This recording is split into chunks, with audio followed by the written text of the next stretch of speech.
Jerusalem and its greater environs that reach all the way out to Beersheba and beyond form a single ecosystem, a hybrid socio-cultural matrix, neither of which can be fairly parsed.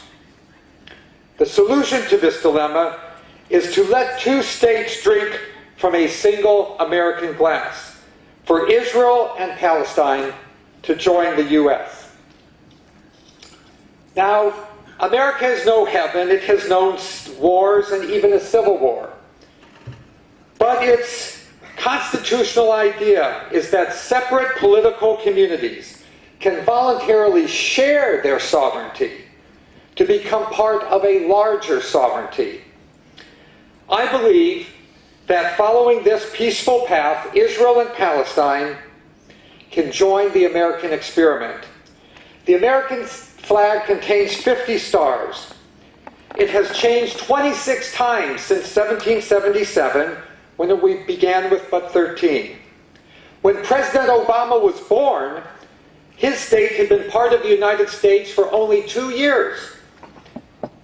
Sewing new stars onto the American flag is something we have done in our generation, and it's something that we can do anew in this generation.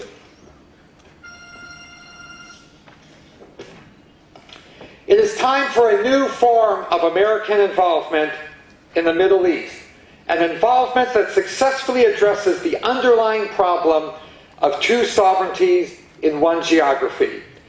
The solution is shared sovereignty in the American federal system with separate state autonomy for Israel and Palestine. West Jerusalem would be the capital of the American state of Israel, East Jerusalem of Palestine, the American state of Palestine. Travel between and visits between the two would be as simple and straightforward as between Baltimore and Washington, between Newark and New York. With 2 stars for peace, settlers in Judea and Samaria can remain as residents of the American state of Palestine. Concerns for their security will be fully addressed by the force of federal protection for minority rights. Indeed, Israelis and Palestinians of any faith would be free to settle in any of the 52 American states. The civil rights movement's religious commitment to nonviolence as a strategy for achieving justice can transform the Israeli-Palestinian conflict. A Muslim Palestine and a Jewish Israel could thrive under the tolerant umbrella of American statehood, the same way that Mormon Utah does today. Negative reactions such as "it's too far," "it'll cost too much," "it'll promote terrorism," can be successfully addressed. Each fear disappears with some careful analysis and open discussion. The pros far outweigh the cons. Let's start with distance. Hawaii is 7,800 kilometers from Washington. Jerusalem is 95 kilometers from Washington. Only a 2-hour greater distance in flight time. Modern technology is shrinking these distances, making ever more practical a federal republic that straddles North America and the Middle East. Temporally, in terms of time of travel, Israel and Palestine are actually much closer to the United States than most of the other states were at the time that they were joined into the U.S. It is a small world, after all. How about the costs of absorption? The increase in America's gross national product from adding the vibrant Israeli economy and the efficiency of Palestinian labor will contribute far more to the economy than the cost of integrating Israel and Palestine into the U.S. economy. Indeed, I'm confident that an economic renaissance will bloom all along Israel's borders, such that Lebanon, Syria, Egypt, and Jordan will benefit mightily as well. How about terrorism? Terrorists don't need passports, and adding Israel and Palestine to the U.S. will, if anything, reduce not increase terrorism. Only this 2 Stars for Peace plan definitively sucks the air out of terror and replaces it with a practical, self-nurturing garden of economic growth. Many of us here today are Americans, and Americans need not fear that the 2 Stars for Peace plan will increase terrorist infiltration. Hardened terrorists have never needed passports to enter the U.S. In fact, 1 million people enter the U.S. each year surreptitiously without any documentation at all.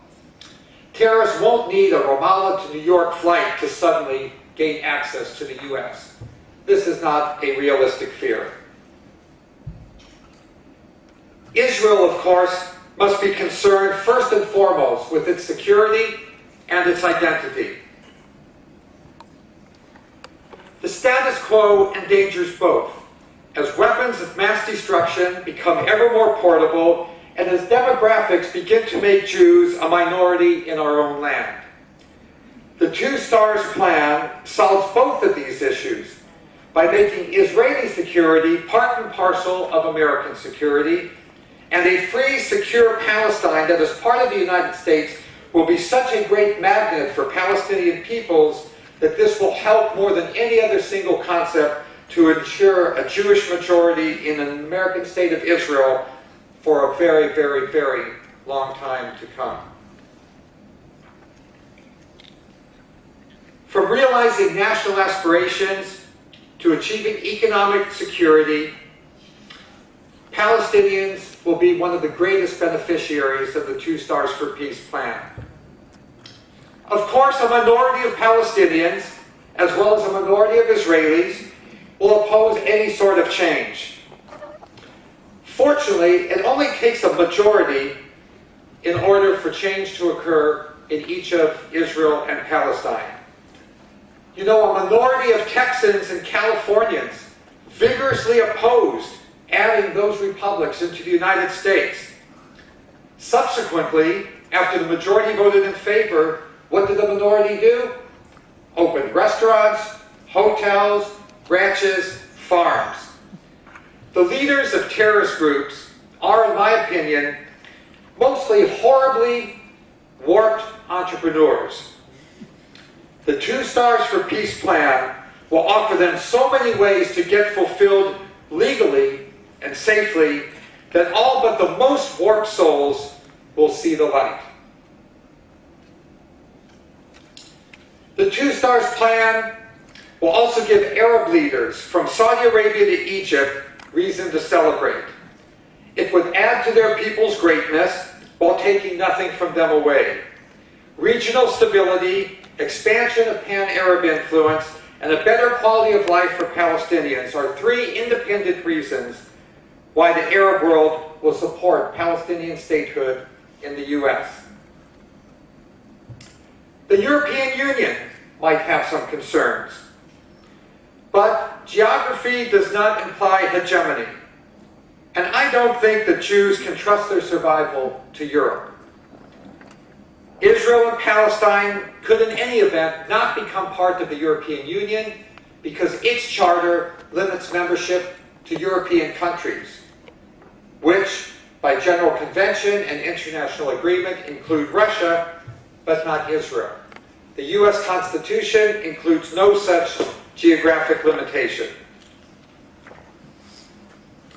Now, the current problem is ultimately entirely the consequence of the United Nations partition from 1947 and its confused and contradictory aftermath of confused and contradictory resolutions, as Raymond referred to, botched solutions, and inability to reach agreement. It's taken over 60 years to clean up this mess, but we're ready to do it together with our brothers and sisters in Israel and Palestine, the Israelis, Palestinians, and Americans, with the win-win solution of a practical, pragmatic framework as set forth today can solve this issue.